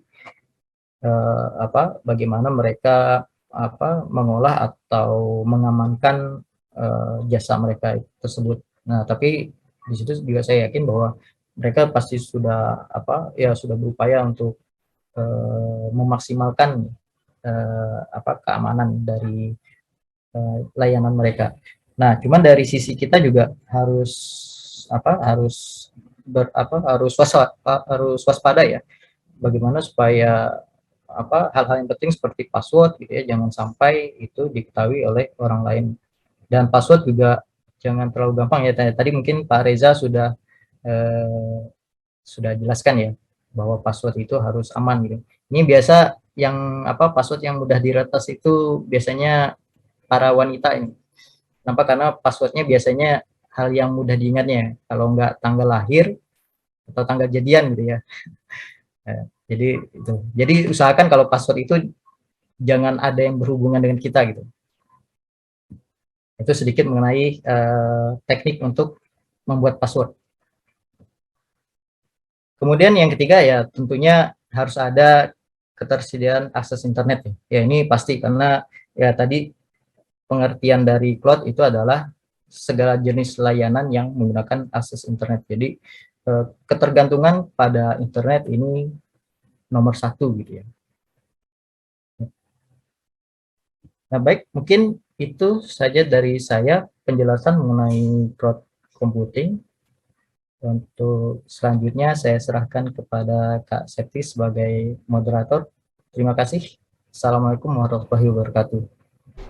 Waalaikumsalam warahmatullahi wabarakatuh. Terima kasih juga Pak Ade yang sudah berkenan memaparkan tadi terkait cloud computing ya. saya akan sedikit mereview apa yang sudah Bapak sampaikan. Mungkin di antara kelebihannya adalah data tersimpan secara terpusat, fleksibilitas, skalabilitas, dan juga hemat biaya, dan memungkinkan untuk kolaborasi. Baik, terima kasih. Kita berjumpa di akhir sesi untuk sesi Q&A, dan bersiap-siap untuk seluruh narasumber. Kita akan memulai untuk sesi Q&A. Saya akan memberikan pertanyaan untuk narsum yang pertama, tentunya untuk Kak Reza. Ini hadirnya dari atas namanya Raffi dengan pertanyaan, apakah dengan melakukan verifikasi 2 langkah ataupun yang lainnya yang sudah Bapak sampaikan tadi itu bisa menjamin keamanan akun yang kita miliki, dan apa yang harus kita lakukan misalnya kita sudah melakukan verifikasi 2 langkah. Izin saya memberikan pertanyaan ini untuk Pak Reza Maulana terlebih dahulu. Baik, Pak Reza Maulana, berkenan untuk menjawab secara singkat. Baik, terima kasih atas pertanyaannya yang sangat menarik tadi ya.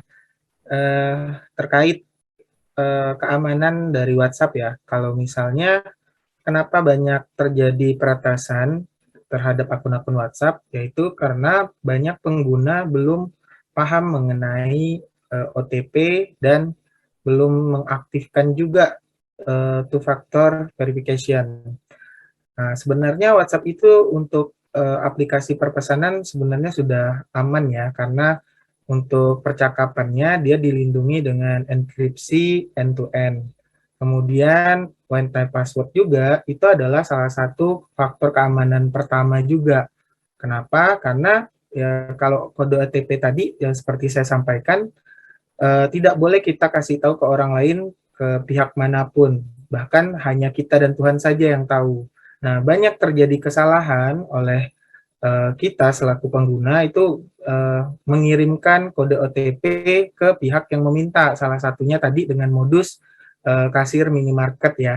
Seharusnya ketika kita menerima pesan kode OTP dan dari pihak si peretas meminta kode OTP itu tidak usah kita berikan, kita abaikan saja. Ataupun jika ada link yang berupa yang linknya tidak jelas, misalnya pernah ataupun mungkin sering ya mendapat pesan bahwa salah satu perusahaan ini sedang berulang tahun, berhadiah uang nominal berapa sekian juta, ataupun mendapatkan pulsa sekian giga gratis dari pemerintah, tapi linknya bukan link resmi dari pemerintah ataupun dari perusahaan tersebut, dan menggunakan biasanya blogspot ataupun alamat yang tidak jelas ya. Nah, kesalahannya kita biasanya masih banyak yang tidak paham dan langsung mengklik link tersebut, otomatis biasanya akan langsung diretas.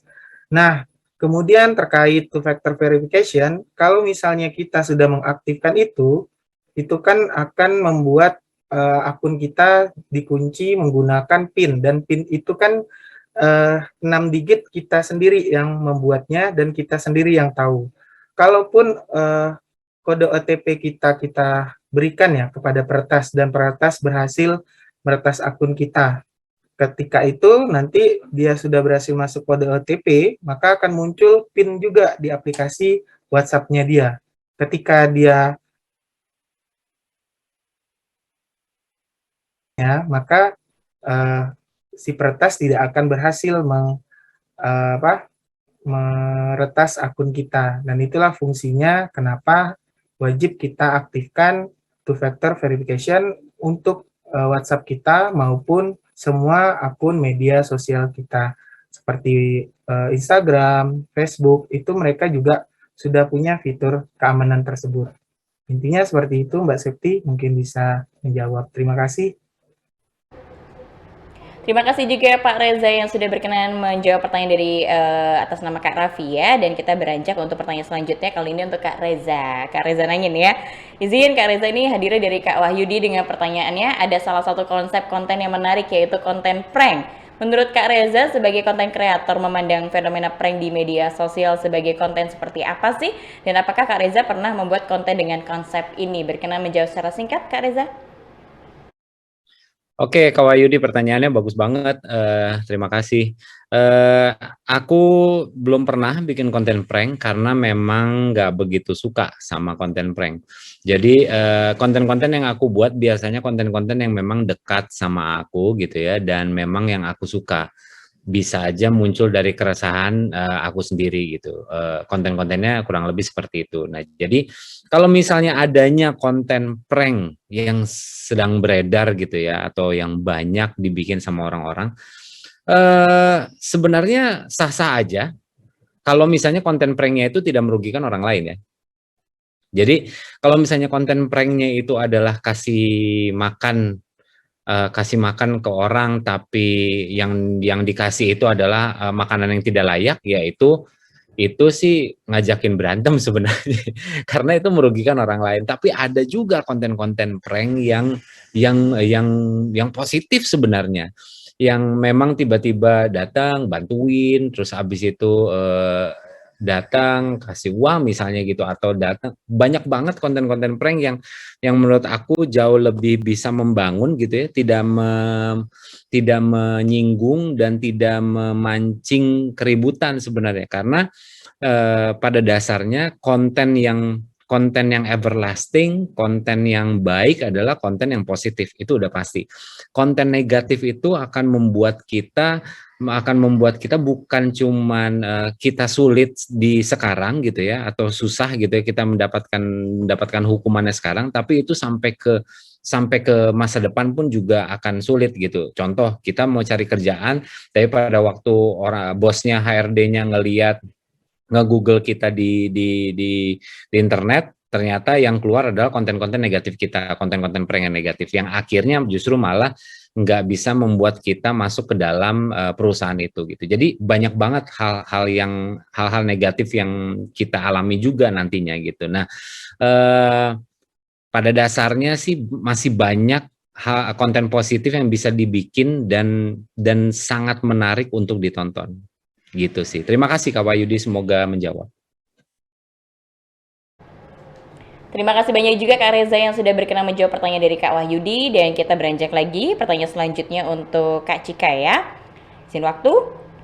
Baik, pertanyaannya hadir dari Kak James dengan pertanyaannya, orang-orang atau netizen saat ini seringkali berkomentar sesuka hati. Tidak sedikit ditemui komentar yang mengandung unsur sara. Mereka berkomentar karena terdapat perbedaan budaya dan norma di setiap daerah. Nah, bagaimana cara kita menempatkan diri sebagai netizen dalam hal ini? Apakah mengikuti norma mereka, namun terkadang itu dalam pandangan kita salah, atau tetap berpegang dalam norma kita, walaupun itu terlihat aneh di mata mereka? Berkenan menjawab secara singkat, Kak Cika. Baik, budaya seperti ini, memang pada dasar kita nggak bisa kontrol semua orang akan berperilaku apa di dunia digital. Tapi setidaknya yang paling real yang dapat kita lakukan adalah memberikan contoh terhadap orang-orang sekeliling kita. Percayalah akan ada efek yang tadi sudah saya sebutkan, adalah efek domino. Yang ketika kita membuat sebuah budaya dan perilaku yang baik dalam berkomentar di dunia digital, maka itu akan membiasakan dan membentuk perilaku tersebut minimal dari lingkungan terkecil kita.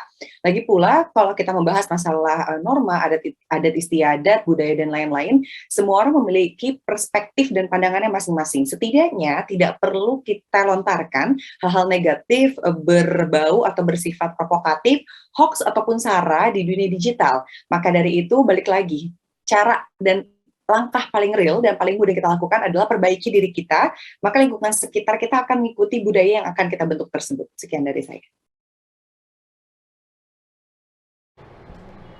Terima kasih banyak Kak Cika yang sudah berkenan menjawab, dan kita beranjak lagi untuk pertanyaan selanjutnya. Di sini untuk Bapak Ade, pertanyaannya hadirnya dari atas nama Dewa dengan pertanyaan, apakah layanan cloud computing dapat digunakan untuk semua kalangan, terutama bagi yang masih awam? Berkenan menjawab secara singkat, Bapak. Terima kasih. Ya, sebenarnya cloud computing ini secara tidak sadar sebenarnya kita sudah gunakan ya. Ya seperti tadi yang saya jelaskan bahwa mungkin ada menyimpan fotonya di Facebook gitu ya, numpang foto di Facebook. Ya. Nah itu sebenarnya salah satu kegunaannya, atau menyimpan foto, numpang foto di Instagram gitu ya. Nah itu sebenarnya salah satu penggunaan cloud computing. Jadi sebenarnya aplikasi-aplikasi yang kita gunakan saat ini sebenarnya itu dalam mencakup cloud computing. Hanya saja di sini bagaimana cara kita menggunakannya, apakah secara bijak atau tidak, seperti itu.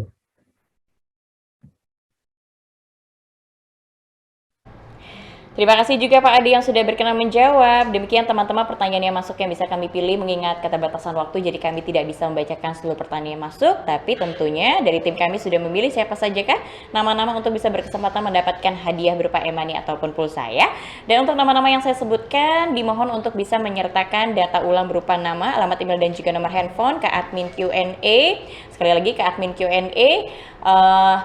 Dengan sekali lagi datanya adalah nama, alamat email dan juga nomor handphone. Jangan di everyone karena kami berusaha untuk melindungi data pribadi Anda. Saya ucapkan selamat kepada atas namanya Raffi, atas nama Senteri Manula, dan juga Kak James, Kak Dewa Purnama, Kak Fajar Akbar Wirandi, Kak Parlindungan Ritonga, dan juga Kak Vira Rahmi, Kak Wahyudi, dan Kak Intan Palastri, dan terakhir adalah Kak Antonius. Demikian nama-nama yang saya sebutkan. Dimohon saat ini juga untuk bisa menyertakan data ulang berupa nama, alamat email dan juga nomor handphone ke admin Q&A.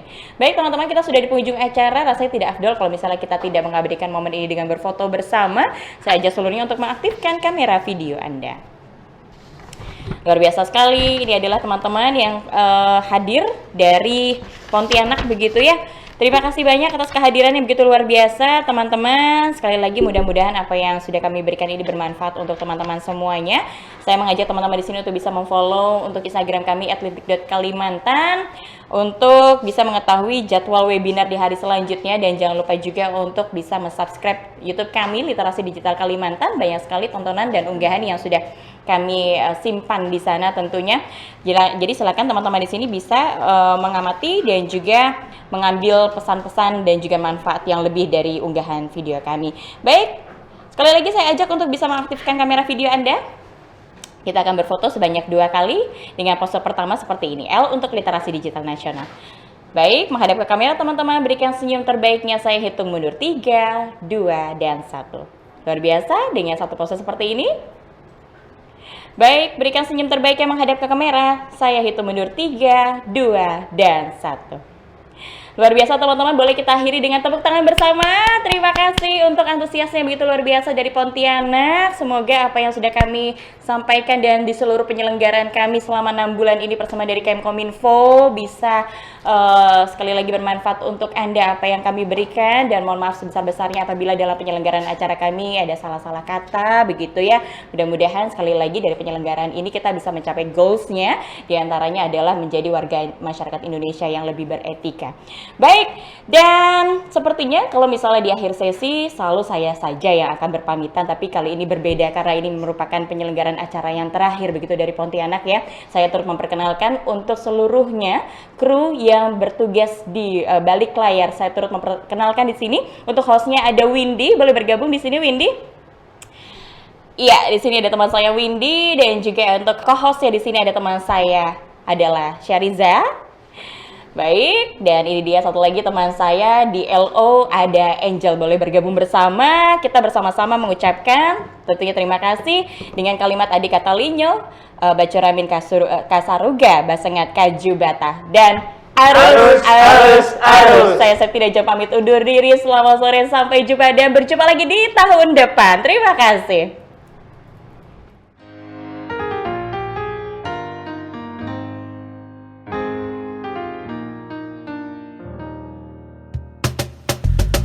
Tolong aku melolong, baca sosmed bikin aku bengong.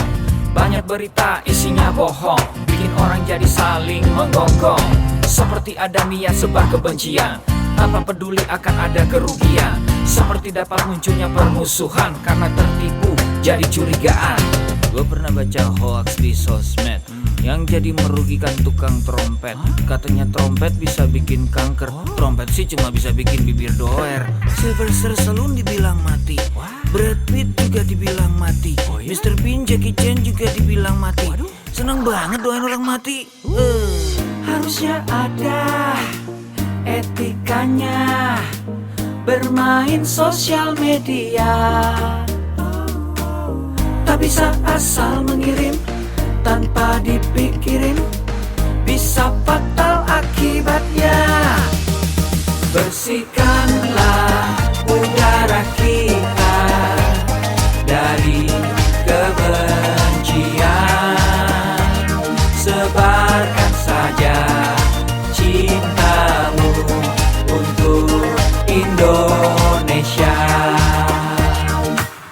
kepada pengguna sosmed, mari bersatu sampai lengket. Jagalah persatuan, jangan lobet. Hati-hati banyak tukang copet. Hey, jangan sampai salah posting, bisa bikin orang jadi pusing. Cek dulu itu penting, jangan jadi cepat terpancing. Gue pernah takut salah minum, karena bahaya buat tulang sumsum.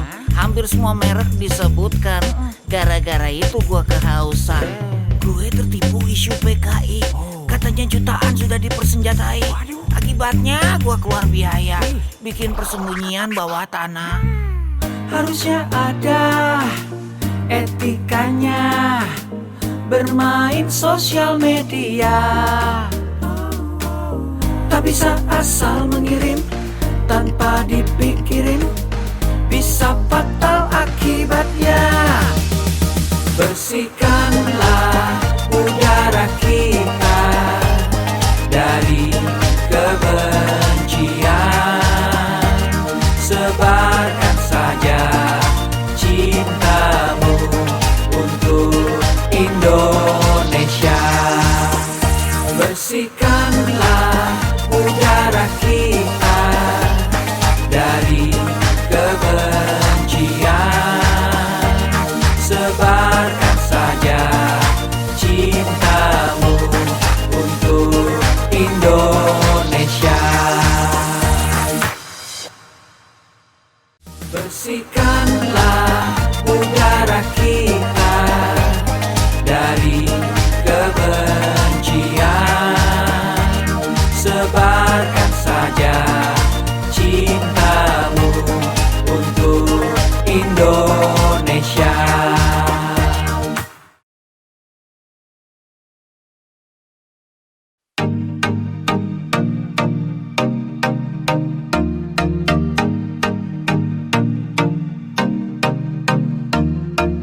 Cek dulu, cek dulu,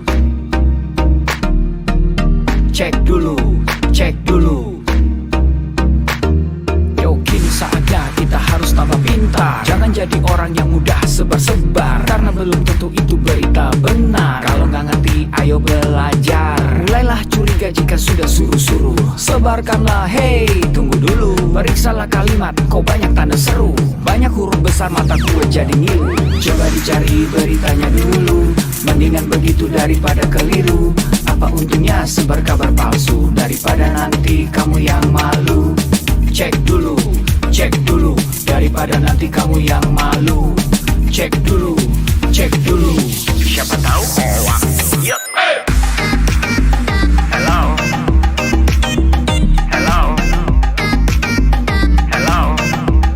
Siapa tahu hoax. Yup. Hello.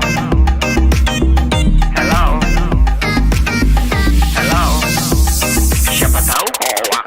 Hoax itu konten yang negatif, tujuannya itu ya provokatif. Paling cocok buat orang yang sensitif. Kalau ke gue ya gak efektif, tapi semua suka yang positif. Misalnya video yang inspiratif, meme yang lucu, itu juga sih positif, kreatif, dan produktif. Coba dicari beritanya dulu, mendingan begitu daripada keliru. Apa untungnya sebar kabar palsu, daripada nanti kamu yang malu. Cek dulu, daripada nanti kamu yang malu. Cek dulu, siapa tahu hoax.